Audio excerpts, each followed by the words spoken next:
Hello and welcome back, all you beautiful people. We're here for another deck. This time we're going to be doing Modern Bogles. Boggles the mind, doesn't it?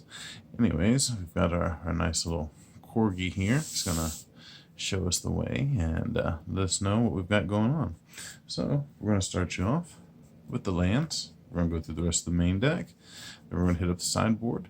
We're going to discuss some of the options, some of the things that we are playing, some of the things we're not playing. Why is that? But anyways, let's get on with the show.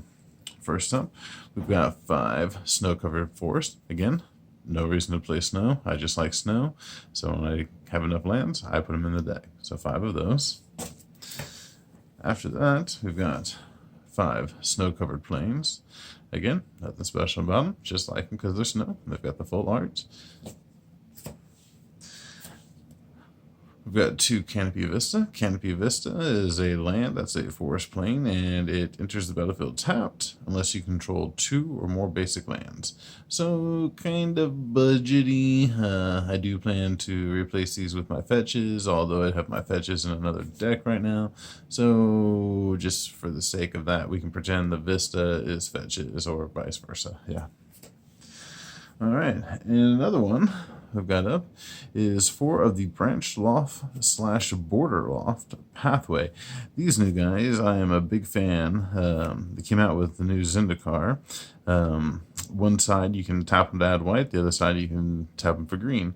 As you can see, instead of pulling them out of the sleeves, you can see one right there and one's the other. The Branchloft is technically the front side. You can tell that because you've got 2 little dots here and 1 little dot there. So that's your front side and your back side. But anyway, you got 4 of those in the deck as well. We're also running 4 Temple Garden. 4 Temple Garden, excuse me, is a forest plains, and as it enters the battlefield, you may pay 2 life. If you don't, it enters the battlefield tapped. It's your basic shock lands. And last but not least, 1 Stirring Wildwood. Yes, this was my box topper from Ultimate Masters. Yes, I was not happy to see that I pulled a Stirring Wildwood for my box topper.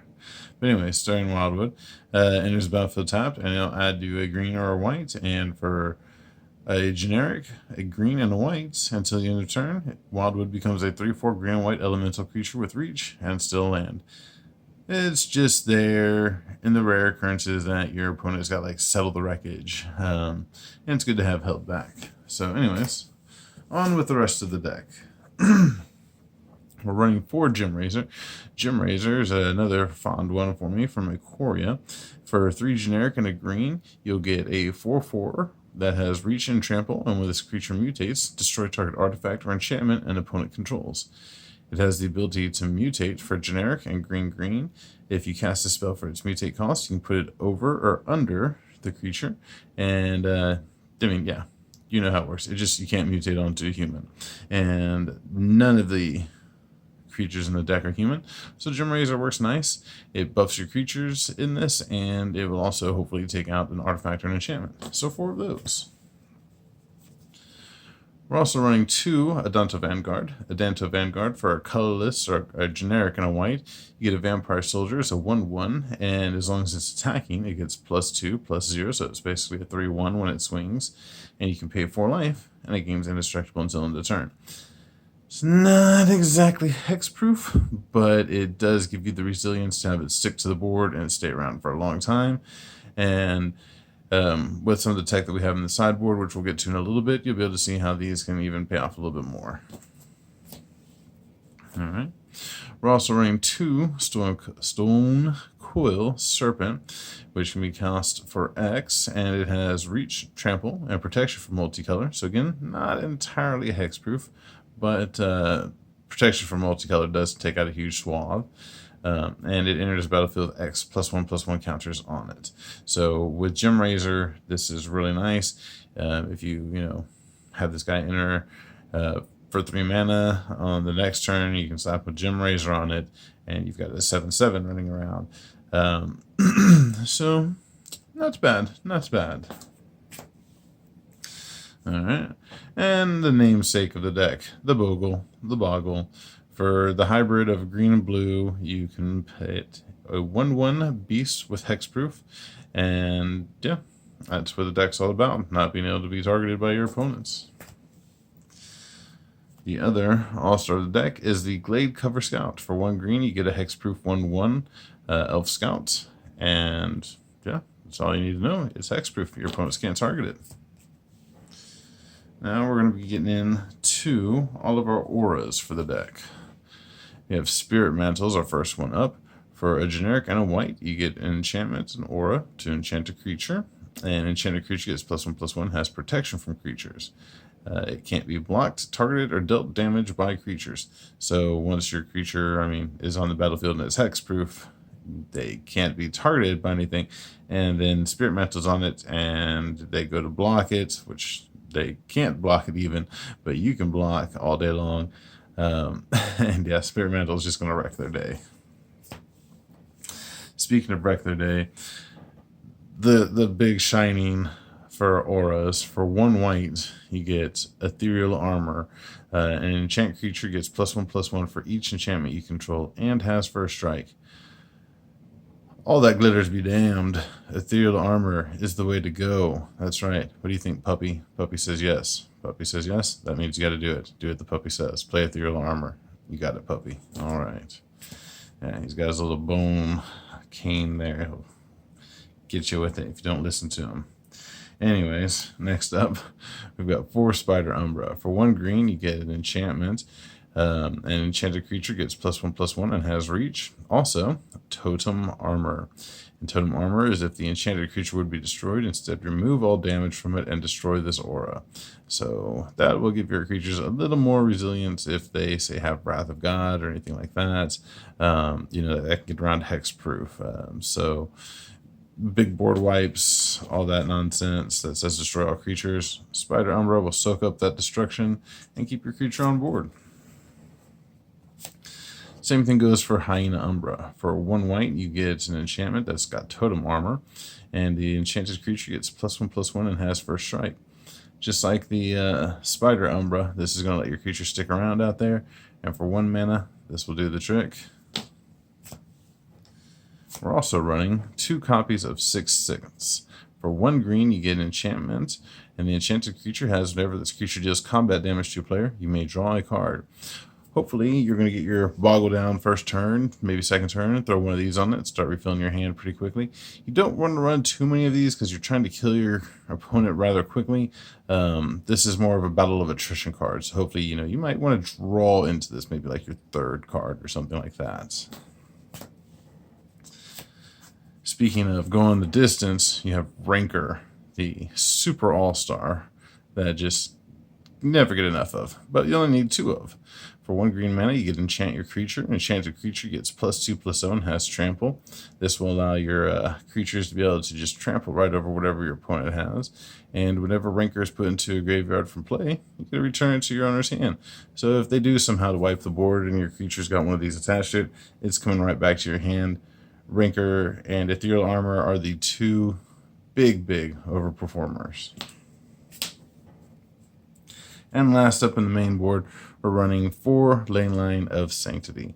Leyline of Sanctity is an enchantment for 2 generic and 2 white. You have hexproof, and your creatures have hexproof. You have hexproof.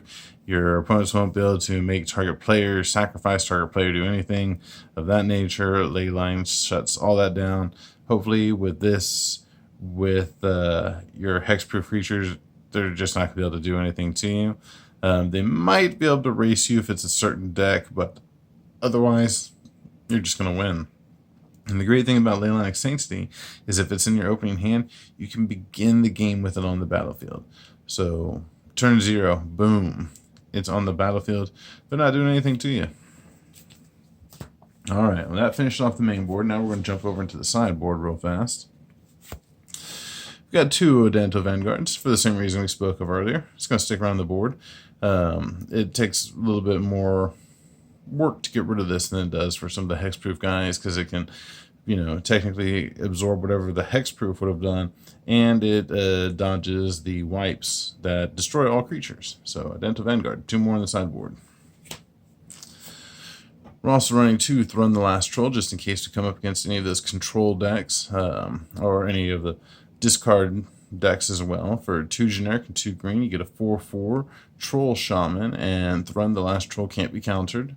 And Thrun can't be the target of spells or abilities your opponents control. And for a green and a colorless, you can regenerate Thrun. So, yeah, we want Thrun. Thrun's our friend. Like I said earlier, we're also, considering Rancor to be one of the all-stars of the decks. We're going to keep 2 more of those in the sideboard, just in case if our opponents have a lot of creatures and we need to run over them. Speaking of our opponents having a lot of creatures, we're playing 3 Dismember. For generic and 2 Phyrexian mana, and the Phyrexian mana can be paid with either black mana or 2 life. Target creature gets -5/-5 till end of turn. That is one of the best instants in the game. I love Dismember. You can never own enough of these cards. I run them in so many decks on the sideboard. It's just great. And this, when you need to clear up whatever your opponent is using to gum up the board, Dismember will let you do it very cheaply. Speaking of gumming up the board, Primal Might is another great one to use. For the low cost of these mana removal spells, it doesn't get much better. For generic X and a green, you get sorcery, and target creature you control gets +X/+X until end of turn, and then it fights up to 1 target creature you don't control. So not only is your Boggle about to get a little bit of a buff, it's going to kill their creature, and with the buffness, it's going to smack in to your opponent. So having Primal Might of these in the sideboard is a good thing. Again, don't really want to run them in the main board, just because hopefully you're going to be going too fast to need creature removal. But, second game, third game, if they are running a lot of creatures, Primal Might will help you out. And last up, Adanto Vanguard's best friend, Lifelink. With this aura, you can enchant your creature, and enchanted creature has Lifelink. So Adanto Vanguard is going to be smacking in for, at least 3 whenever he comes in attacking. If you do have to pay 4 life to keep him in, you're really only losing 1 life to get your opponent down 3. Lifelink attached to Adanto Vanguard is the way to go. As you notice, didn't really run a whole lot of other graveyard hates or anything like that in the deck. Usually with Bogles, you want to just go so fast that your opponents can't keep up with you. And to do that, you can't bring in too much hate. Everything that you bring in has to be able to keep your game plan moving steadily onwards onto its path, onto its line. And you just can't do that when you're bringing in so much hate. It'll really just gum you up and slow you down. So you really need to concentrate on keeping your deck as focused as possible, and anything that comes in is going to be able to do a 2-for-1, basically, like Lifelink does. It's going to be that aura that's going to help out with your creatures, with Ethereal Armor and stuff like that, and it's going to gain you back some of that Lifelink. So instead of playing any of the other cards that can gain you life, that's not an aura, which there are numerous of, this particular one, gets you that synergy that you need. But anyways, hope y'all enjoyed the show. Let me know if y'all liked anything, what you disliked, what you would change, what you'd keep the same, and we'll catch you next time.